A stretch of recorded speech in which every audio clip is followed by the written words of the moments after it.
Hello guys, may paprang tayo ngayon. Isang karpentero. Ito po, ang ginagawa niya, nagkakabit po ng pintuan. Yan.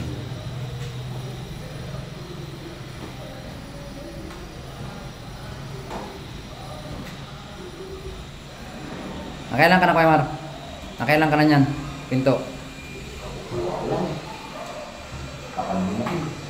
Ha? Ang tagal dumating. Kaya mo yan tapusin. Hangapon. Yan. Kaya. Ako pa. Eh, siyempre, laging bilib ako sa'yo. Diba?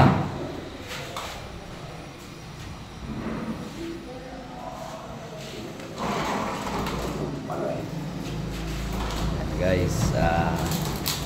Idol. Hindi ko alam kung magalit o matutuwa sa gagawin ko sa kanya.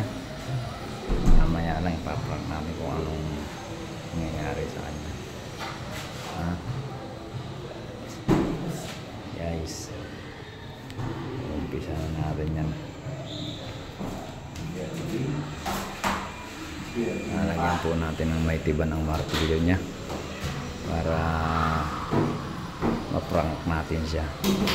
Okay guys. Yan po ang ginagawa niya. Nilalagay na po yung mga bisagra ng pintuan.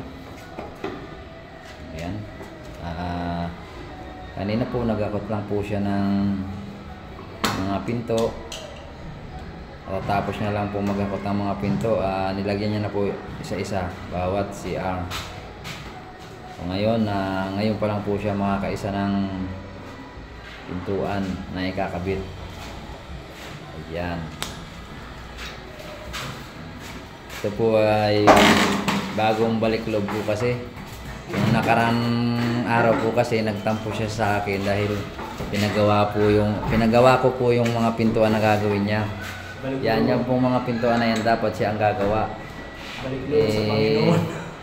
Siguro masama pa rin yung pagkakatagay niya kaya nagtampo sa akin. Pinagawa ko po sa iba. So ngayon balik loob po siya ngayon. Ito po.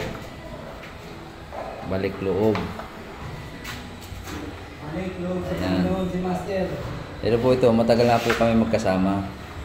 Okay na po ito magtrabaho.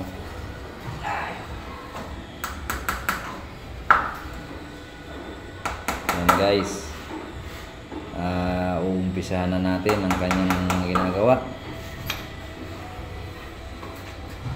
Kung ano man ang gagawin niya. Ayan.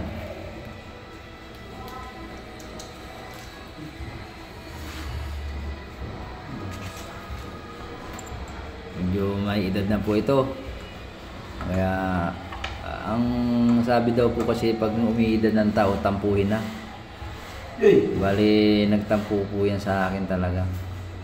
Dalawang araw hindi pumasok. Tapos naglasing na naglasing po. Umiiyak ng umiiyak. Kaya ako naman, naawa ako sa kanya. Siyempre, matagal namin pinagsamahan namin. Kahit sa ano pa po kami, 13, magkasama na kami yan sa Malaining Bago. Magkakasama na po kami yan. Yan, parang wala lang pong nangyari sa amin. Isang tawa naman yan. Yan!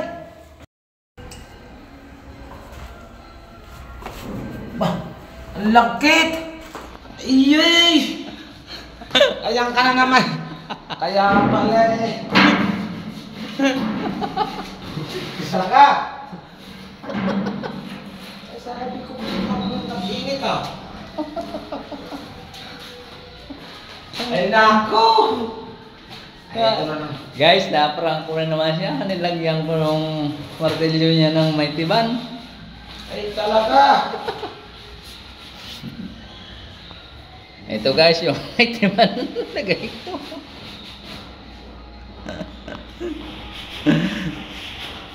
Kaya pala inawa kayo na may martilyo.